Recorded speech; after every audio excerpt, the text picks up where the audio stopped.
Nung una kong natuklasan na meron palang ranking sa mga liga, nasilip ko na ang Sunugan Rap Battle League ay nasa top 10. Nag-umpisa siya as being number 9. Siyempre, wala nang iba, flip top, number 1 sa mundo. At marami pang ligang sumunod.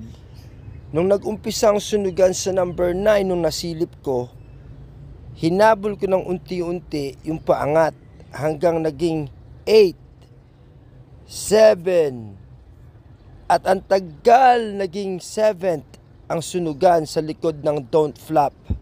Ang masaya ngayon, finally nalampasan na natin ang Don't Flop. Congratulations Sunugan, sa wakas nalampasan din natin ang Don't Flop. Tier number 6 at ang sunod na target ay malampasan ang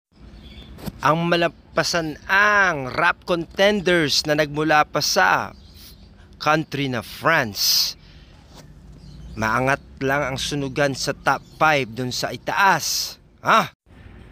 Rap Contenders muna mula sa France hanggang maabot natin yung top 5 sa itaas. Alam na, kay OTD ng sunod. Yeah!